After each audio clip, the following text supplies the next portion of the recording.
Nama saya Dwi Nur Afifah, NIM T 2019-1094. Di sini kita akan membahas tentang pendidikan dan masyarakat. Dua kata ini sudah tidak asing lagi dalam telinga kita. Kita sudah sering mendengarkannya. Bahkan saat ini kita sedang menjalaninya, yaitu pendidikan. Dan setiap hari pun kita bertemu dengan yang namanya masyarakat. Lantas, apa sih sebenarnya pengertian dari kedua hal tersebut? Yang pertama, pengertian dari pendidikan. Pengertian pendidikan menurut Kamus Besar Bahasa Indonesia, kata pendidikan berasal dari kata didik yang mendapatkan imbuhan pe dan akhiran an, yang memiliki arti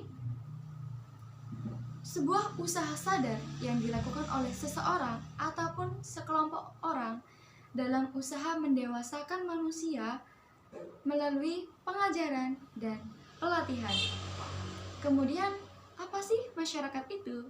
Masyarakat adalah sekelompok orang yang hidup bersama di dalam suatu wilayah. Lantas, apakah ada keterkaitan antara pendidikan dan masyarakat? Jawabannya tentu iya. Mengapa? Karena pendidikan adalah penentu dalam kehidupan masyarakat.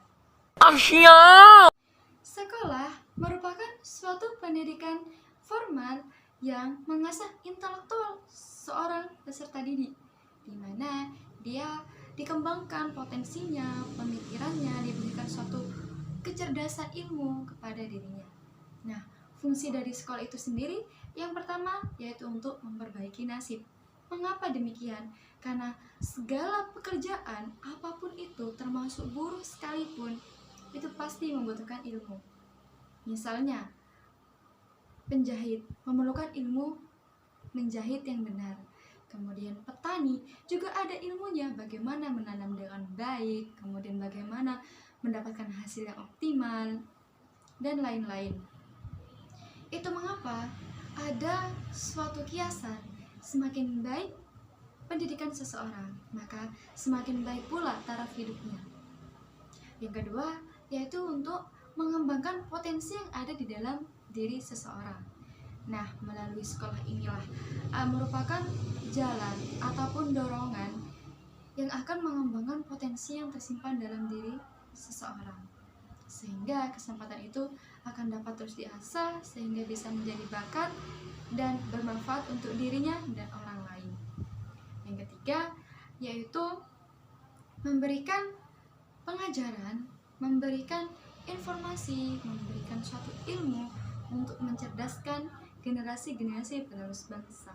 Kemudian, melalui sekolah inilah kita memiliki suatu keterampilan-keterampilan dasar, karena ilmu akan lebih mudah didapatkan melalui sekolah. Mungkin bisa secara otodidak, namun tidak semua orang dapat belajar dengan otodidak. Dengan adanya sekolah ini, memudahkan generasi penerus untuk mendapatkan ilmu dan dapat mengembangkan kemampuannya. Di era modern seperti ini, kira-kira apakah yang terjadi di dalam dunia pendidikan dan masyarakat? Tentunya banyak sekali perubahan yang terjadi, baik di bidang pendidikan maupun di bidang masyarakat. Di bidang pendidikan, semakin majunya teknologi, semakin luasnya perkembangan iptek, sehingga memudahkan pendidikan dalam mengembangkan atau melaksanakan tujuan dari pendidikan itu sendiri. Dan dalam bidang masyarakat, kira-kira perubahan apa yang terjadi di dalam satu masyarakat? Perlu bagi kita sekilas mengingat masa lalu. Bagaimana sih kehidupan sosial masyarakat pada zaman dahulu? Pada zaman dahulu tidak ada teknologi. Jadi, dalam melakukan apapun, kita membutuhkan orang lain. Contohnya, dalam membangun sebuah rumah. Kita membangun sebuah rumah pada zaman dahulu cukup dengan tetangga saling gotong meroyong, membantu dari awal hingga sampai selesainya rumah tersebut. Namun sekarang sudah jarang kita dapati gotong royong membangun sebuah rumah. Kita cukup membayar tukang dan semuanya akan selesai. Kita tidak perlu meminta bantuan kepada tetangga. Selain itu, masyarakat cenderung berpikiran lebih sederhana, di mana dalam menyikapi suatu permasalahan, mereka hanya berpikir sebelah mata saja, apalagi di daerah pedesaan, di mana terkadang mereka lebih condong kepada satu tokoh, sehingga mereka merasa bahwa apa yang mereka yakini, apa yang sudah mereka anggap benar, jika ada yang tidak sepahaman dengan mereka, maka mereka itu salah. Padahal sebenarnya hal tersebut dapat mengakibatkan retaknya hubungan sosial masyarakat. Lalu, bagaimana cara menyikapi hal tersebut? Yaitu melalui pendidikan dalam pembaruan masyarakat. Pendidikan dalam pembaruan masyarakat maksudnya adalah diharapkan dari pendidikan ini mampu menciptakan masyarakat yang baru. Maksud dari masyarakat yang baru adalah masyarakat yang lebih baik, masyarakat yang memiliki pola pikir yang kritis sehingga mampu menyikapi suatu masalah dengan baik dan benar. Kemudian, kira-kira apa sih pengaruh pendidikan terhadap lingkungan sosial? Pendidikan diharapkan dapat menjadi filter dalam perkembangan zaman. Tidak semua perkembangan zaman itu baik. Maka perlunya kita memfilter mana yang harus kita ambil dan mana yang harus kita hindari. Kita tidak bisa mengelak dari perkembangan zaman, karena perkembangan zaman pun membawa banyak manfaat baik untuk dunia pendidikan dan masyarakat. Namun, bukan berarti sesuatu hal yang membawa kebaikan juga tidak membawa suatu keburukan. Oleh karena itu, diharapkan melalui pendidikan inilah yang dapat meminimalisir masalah sosial yang terjadi di masyarakat. Selanjutnya, saya telah melakukan mini riset atau penelitian singkat di kota saya. Kita perlu tahu dulu, mini riset adalah suatu penelitian singkat di mana penelitian ini penelitian yang sangat sederhana. Metodenya menggunakan salah satu metode penelitian, yakni wawancara.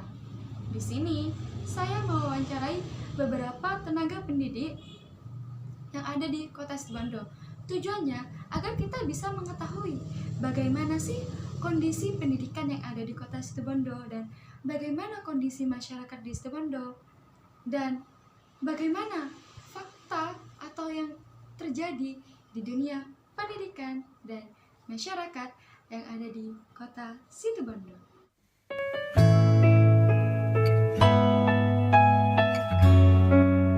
Assalamualaikum warahmatullahi wabarakatuh. Saat ini saya akan mewawancarai salah satu tenaga pendidik. Beliau berasal dari Mandua, Situbondo. Nama beliau adalah Bapak Ahmad Yasin, SAG.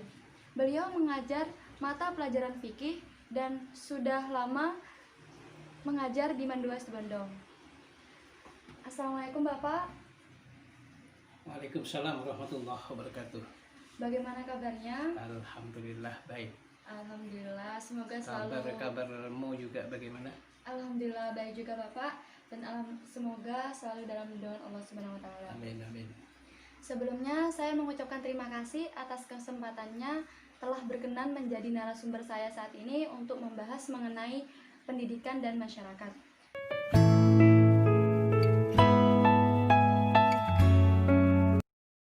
Oke, pada saat pandemi seperti ini, kondisi pendidikan di Situbondo, terutama di Mandua Situbondo, secara umum tetap berjalan dengan baik, berjalan dengan lancar, secara daring gitu, secara online, melalui aplikasi tersendiri.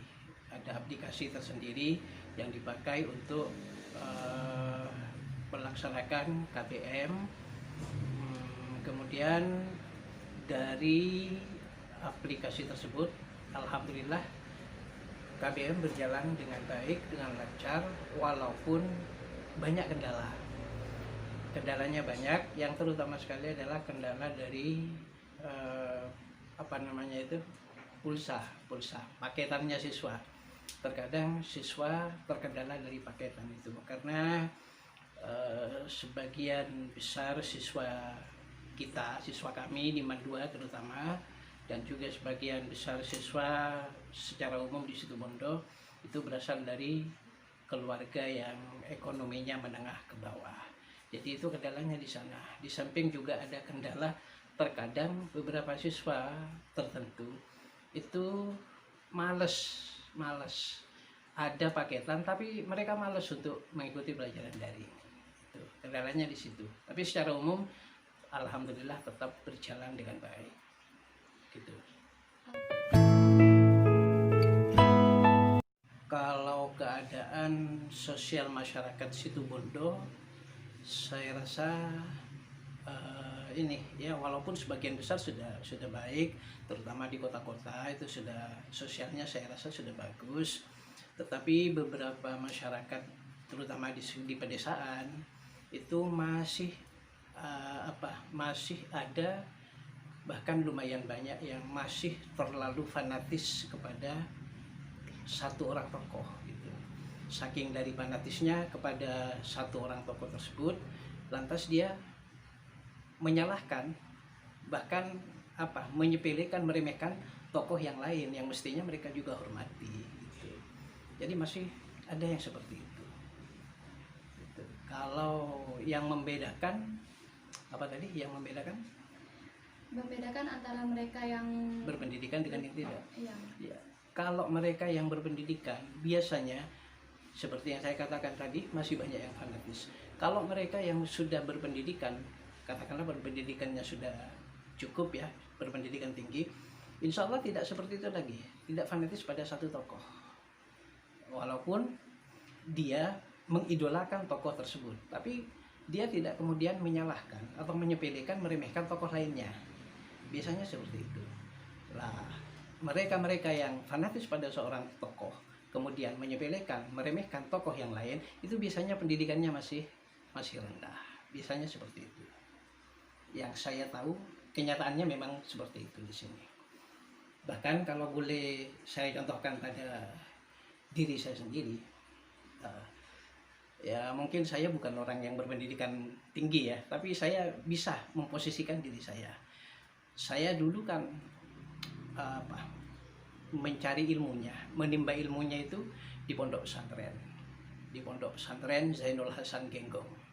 Lah, kalau saya fanatis kepada kiai-kiai Genggong, katakanlah seperti itu, kiai-kiai Genggong, saya fanatis ke sana, itu pasti karena mereka guru-guru saya. Pasti saya fanatis kepada mereka. Tapi seorang saya tidak kemudian menyepelekan, meremehkan kiai-kiai ataupun tokoh-tokoh agama yang ada di Situbondo. Mereka tetap saya hormati, saya muliakan sebagaimana saya memuliakan guru saya sendiri.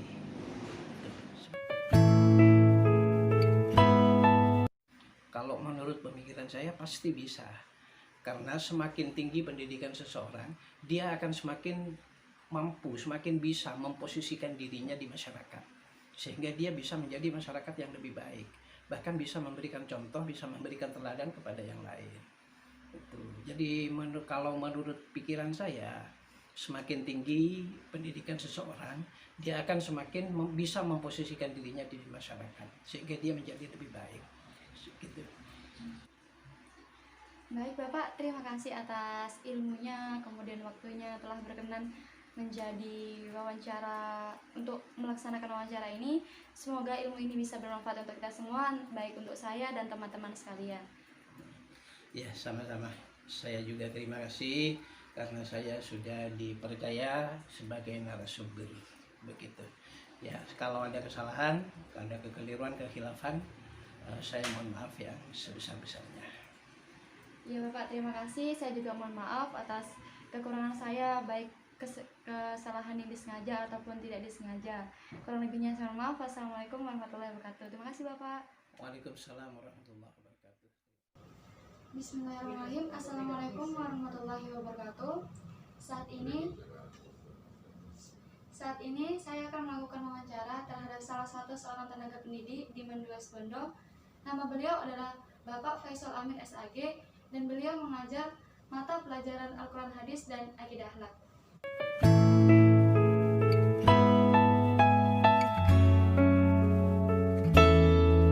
pertama ada campur tangan dari pemerintah sudah.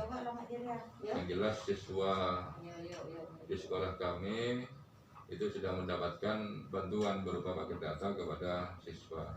Tetapi yang didapat di lapangan, paket data yang didapat dari pemerintah itu banyak yang tidak diambil. Banyak yang tidak diambil. Misalnya muridnya dalam satu kelas itu 25 orang, yang diambil hanya mungkin 10 orang. Jadi yang 15 tidak ngambil. Ada apa gerangan? Saya juga tidak bisa memprediksi. Apakah mereka sudah, yang pertama mungkin tidak diizinkan oleh orang tua untuk ke sekolah karena membahayakan bagi virus COVID-19 ini dapat tertular. Tidak banyak yang tidak diambil. Kemudian solusi berikutnya adalah dengan cara mengubah. Kalau asalnya dulu pakai Microsoft Office, tapi ini harus agak besar datanya, paket datanya. Kayaknya dirubah lagi dengan berbagai cara agar bagaimana anak-anak itu menjadi tertarik untuk mengikuti pembelajaran lewat daring. Seperti Pak Faisal tidak hanya memberi tugas, Pak Faisal malas untuk memberi tugas, tapi lebih enak menjelaskan materi yang ada saat itu, misalnya pelajaran Al-Quran Hadis ataupun akidah akhlak, lebih baik menjelaskan walaupun hanya lewat HP maupun lewat laptop. Hanya kalau memberi tugas, kayaknya kok kasihan juga kepada anak-anak yang ada di rumah. Sementara untuk melaksanakan menyelesaikan tugas yang didapat dari Dewan Guru, kadang-kadang juga terganggu oleh mungkin adiknya yang masih kecil, kemudian disuruh orang tua, akhirnya nggak bisa mengerjakan secara fokus. Itu bagian dari cara untuk bagaimana solusi agar anak-anak itu mendapatkan pembelajaran lewat daring. Solusinya seperti itu. Ada bantuan dari pemerintah, kemudian mengubah berbagai metode pembelajaran dengan cara daring. Bagaimana bisa diakses dengan mudah oleh anak-anak. Ada yang pakai kunjungan langsung ke rumah. Ada yang kumpul di rumahnya ini, salah satu siswa, kemudian disampaikan di sana. Terima kasih kembali Pak. Saya mohon maaf apabila ada kesalahan baik yang disengaja ataupun tidak. Wassalamualaikum warahmatullahi wabarakatuh. Waalaikumsalam warahmatullahi wabarakatuh. Assalamualaikum warahmatullahi wabarakatuh. Saat ini saya akan mewawancarai salah satu seorang pendidik. Beliau berasal dari Mandua Situbondo. Nama beliau adalah Yoga Purnama Saputra Eskom. Beliau mengajar informatika. Assalamualaikum Bapak. Waalaikumsalam warahmatullahi wabarakatuh. Bagaimana kabarnya? Alhamdulillah sehat. Alhamdulillah. Sebelumnya saya mengucapkan terima kasih karena telah berkenan menjadi narasumber untuk saya wawancarai. Ya, terima kasih sudah memberikan kepercayaan kepada saya sebagai narasumber. Semoga nanti bisa memberikan yang terbaik. Amin ya rabbal alamin. Ya, saat ini kita akan membahas tentang pendidikan ya Pak. Kira-kira menurut Bapak pribadi, pendidikan itu bagaimana Pak? So, pendidikan itu sangat penting untuk di kalangan manapun, baik dia di kalangan bawah, di kalangan menengah, maupun di kalangan atas. Karena pendidikan ini bukan hanya berdasarkan seberapa pintar kita, tetapi kita membutuhkan pola pikir dan wawasan. Jadi rumah tangga pun sangat penting pendidikan ini. Kenapa? Untuk mendidik anak itu butuh pendidikan. Mungkin banyak lagi yang lain pendidikan, fungsi-fungsi pendidikan itu, misalnya seorang buruh saja itu juga butuh pendidikan. Bagaimana dia harus tahu etika dalam bekerja, itu kan butuh pendidikan. Ya, mungkin itu antaranya. Ya. Baik, mungkin cukup itu saja yang bisa saya tanyakan. Saya ucapkan terima kasih banyak. Semoga ilmunya bisa bermanfaat untuk saya, teman-teman saya, dan siapapun yang menonton video ini. Kurang lebihnya saya mohon maaf. Wassalamualaikum warahmatullahi wabarakatuh. Waalaikumsalam. Baik, Itulah hasil mini riset yang telah saya lakukan. Semoga video ini dapat bermanfaat untuk kita semua. Saya mohon maaf apabila ada kesalahan, baik yang disengaja